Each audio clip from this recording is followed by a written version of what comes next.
कि चुनावी रैली, उन्होंने ऐसा कहा, ना जाने क्यों विकास परियोजनाओं के उद्घाटन को, और जब देश का नेतृत्व ये संदेश दे रहा हो कि कोई आतंकी हमले से हमको घबरा करके घर नहीं बैठना है, विकास इस देश का चलता रहेगा और आतंकियों को हम जवाब देंगे, वहां पर उन्होंने कहा कि पाकिस्तान का नाम नहीं लिया। मुझे आश्चर्य इसलिए हुआ, और मैं आपके दर्शकों को बताता हूं, पाकिस्तान के डिफेंस मिनिस्टर ने जो प्रेस कॉन्फ्रेंस करी उसमें जाकर के उन्होंने भी यही बात कही कि हालांकि प्रधानमंत्री ने हमारा नाम नहीं लिया, इसलिए हमने यूएन में कोई रेजोल्यूशन मूव नहीं किया है, पर अगर वो नाम लेंगे तो हम जरूर करेंगे। हमें थोड़ा डिप्लोमेसी को समझना चाहिए, हमें थोड़ा देश के नेतृत्व को समझना चाहिए। हम कह दें कि मैं राजनीति नहीं करना चाहता, पर मैं राजनीति कर जाऊं, ये काम हमको नहीं करना चाहिए। जय हिंद दोस्तों। तो इस डिबेट में आप देखने वाले हैं कि सिद्धार्थ यादव किस तरह से गरिमा सिंह को एक्सपोज करते हैं। और आप देखिए कि गरिमा सिंह वैसे तो अदर्स पार्टियों की जो विपक्ष की है उसकी भूमिका मतलब निभाते हुए नज़र आती है और हमेशा बीजेपी को टारगेट करती है, लेकिन अब आप देखिए कि अब वो हिंदुओं को भी टारगेट करने पर आ गई। वो कह रही है कि आप ही किस तरह का पोस्टर लगा रहे हो कि जाति नहीं पूछी धर्म पूछा है। तो ये तो रियलिटी है ना, यानी कि ये लोग भी वही कैटेगरी में आते हैं जो इस मुद्दे को भटकाना चाहते हैं कि ये सीधा सीधा इस्लामिक आतंकवाद का हमला भारत पर है और भारत के हिंदुओं पर है। और ये स्पष्ट बात है, हिंदुओं की हत्या की गई है और इस्लामिक आतंकवाद ने की है, और ये बात अमेरिका ने कंफर्म कर दी है। लेकिन भारत में बैठे जो लोग जो एक नैरेटिव चलाते हैं वो आज सीधा सीधा पाकिस्तान के पाले में खेल रहे हैं और बड़ी चालाकी से खेल रहे हैं। तो चलिए देखते हैं सिद्धार्थ यादव ने किस तरह से गरिमा सिंह को एक्सपोज किया। आज आवश्यकता है कि देश का एक एक नागरिक, देश का एक एक सदस्य, पॉलिटिकल पार्टी से आने वाला एक एक सदस्य, वो एक साथ खड़ा रहे और पाकिस्तान जैसे दहशतगर्द देश को, जिसको हमने बहुत हद तक आइसोलेट किया है, पाकिस्तान को उजागर करना, उसके चेहरे को देश के सामने रखना, ये काम एक एक भारतीय आज तक करता आया है और आगे भी करेगा। आज कटोरा लेकर के बीच में ना बोल। ठीक बात है, मैं आपकी हर बात को आज सर आंखों पर रखूंगी, लेकिन मैं फैक्ट आपके सामने रख दूं। इस देश के सेना प्रमुख जनरल उपेंद्र द्विवेदी ने 2024 में ये ऑन रिकॉर्ड माना कि 60% जो आतंकवादी मारे गए वो पाकिस्तान के थे। 73 आतंकवादी मारे गए 2024 में, उनमें से 60% पाकिस्तान के थे। और क्या सबूत चाहिए इस देश की सरकार को पाकिस्तान को और ज्यादा अंडर द डॉक लाने के लिए? ये तो आर्मी चीफ का स्टेटमेंट है। गरिमा जी, हम मालूम है तेरे बाप को मत सिखा, चल जी। गरिमा जी, कोई सबूत नहीं चाहिए। आप आर्मी चीफ को कोट कर रहे हैं। देश के प्रधानमंत्री, देश के गृह मंत्री, देश के रक्षा मंत्री, देश के विदेश मंत्री हर मंच पर जाकर के, यूएन के अंदर खड़े होकर के हमने पाकिस्तान को टेररिज्म का एक्सपोर्टर बुला दिया। इससे ऊपर क्या होगा? तो देश ने तो कहा नहीं। हमने तो एक बात नहीं कहा कि ये देश का कोई सदस्य है, मतलब इसमें कोई दो राहे नहीं है कि पाकिस्तान जो है वो एक्सपोर्टर नहीं है। ये बड़ी अच्छी बात कही है। पर मैं दो बातें कहना चाहता हूं। पाकिस्तान दहशतगर्द है, पाकिस्तान इस हिमाकत को करता है, पाकिस्तान को हमने घर में घुस करके मारा है, पाकिस्तान की टांगे कांप रही हैं, पाकिस्तान डर रहा है और देश एक साथ खड़ा है। लेकिन सिद्धार्थ, मैंने आज शुरुआत में ये बताया एक बात की तकलीफ कि हाँ पे कह लीजिए पूरा कीजिए ना प्लीज। एक की तकलीफ है क्योंकि दो बातें आपके शो पर आई और मैं चाहूंगा नहीं कि कोई भी पॉलिटिकल पार्टी का सदस्य वो आकर के शो पे कुछ बोल रहा है तो मैं उसको मानूं कि वो राजनीति से प्रेरित है, ऐसा मैं मानना नहीं चाहूंगा। पर कुछ बातों में ना जाने क्यों राजनीति की बू आ जाती है। ये कह देना कि हिंदू मुसलमान का कलर दिया जा रहा है इस घटना को, ये कह देना कि वहां पर देश में डिवाइड करा जा रहा है। मैं कहता हूं गरिमा जी, जिन आतंकियों ने जो कृत्य वहां जाकर के किया, अगर धर्म पूछ करके मारा, अगर नाम पूछ करके मारा, ये सत्य है। ये बड़ी अच्छी बात कही है। सत्य ये डिवाइड नहीं होता है। लेकिन सिद्धार्थ क्या ये सवाल जेन्युइन है क्या? सिद्धार्थ सुनिए ना, जो हुआ वो सबने देखा, सोशल मीडिया के जरिए वो सारे लोगों की आंखों के सामने से मंजर घूम रहा है। लेकिन क्या बीजेपी अपने ऑफिशियल स्टेट ट्विटर हैंडल से बाकायदा गिबली इमेज बनाकर ये इसको प्रचारित करते दिखेगी? एक जिम्मेदार पार्टी के तौर पर जवाब दीजिए ना। अभी बता है भाई, अभी बता। धर्म पूछकर मारा, जाति पूछकर नहीं।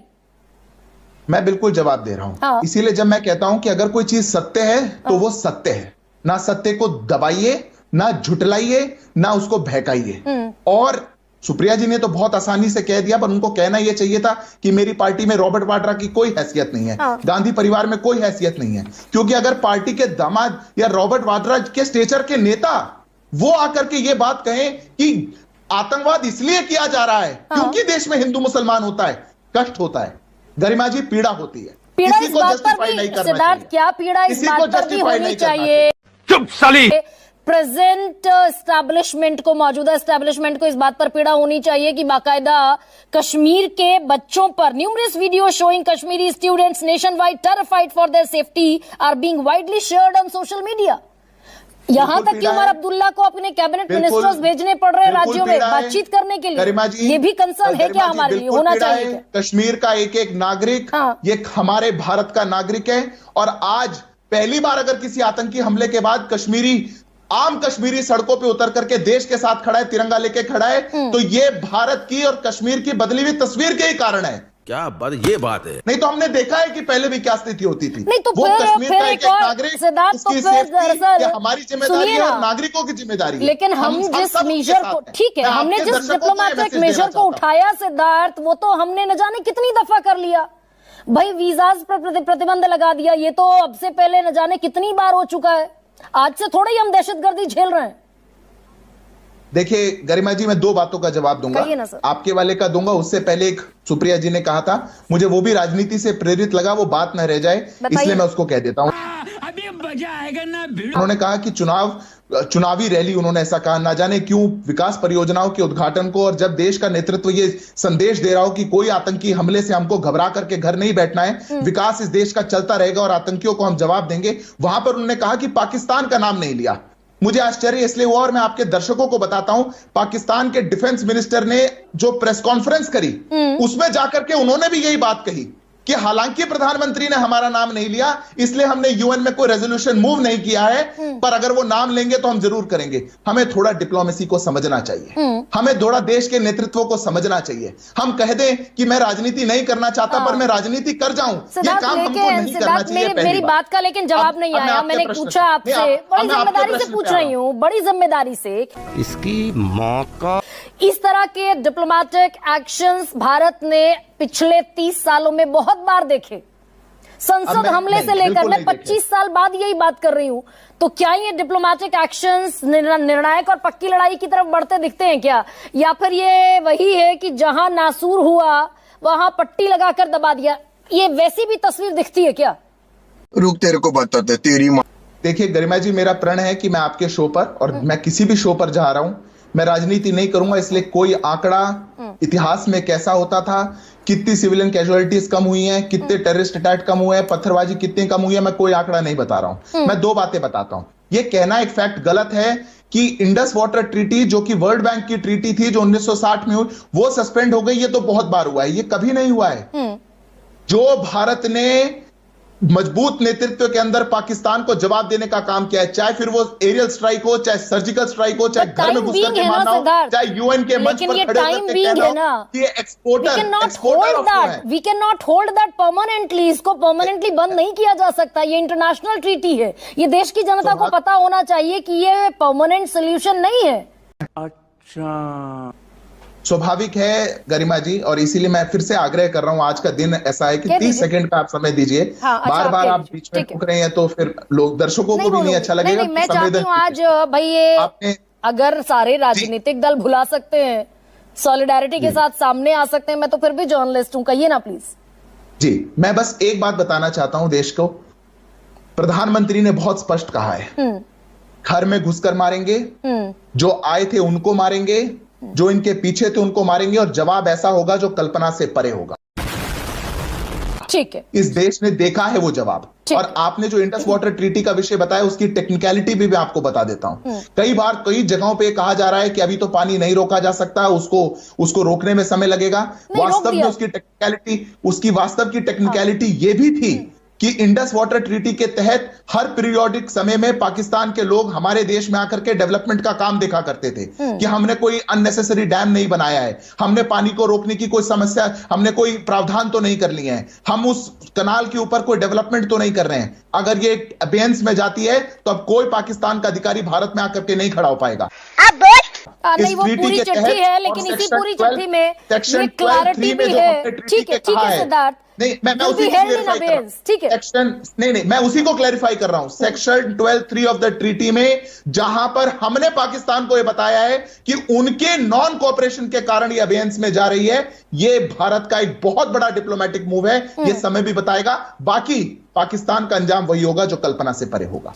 तो दोस्तों, ये लोग इस हद तक भी चले जाएंगे, इसकी शायद उम्मीद किसी को नहीं होगी कि ये बीजेपी का विरोध करते करते, हिंदुओं का विरोध करते करते देश का भी विरोध करने लगेंगे। मतलब आप देखिए कि ये गरिमा सिंह अगर वहाँ पर मौजूद होती तो ये अगर कहती कि नहीं मैं तो तुम्हारी दलाली करती हूँ तो मुझे छोड़ दो, तो इसे भी नहीं छोड़ते।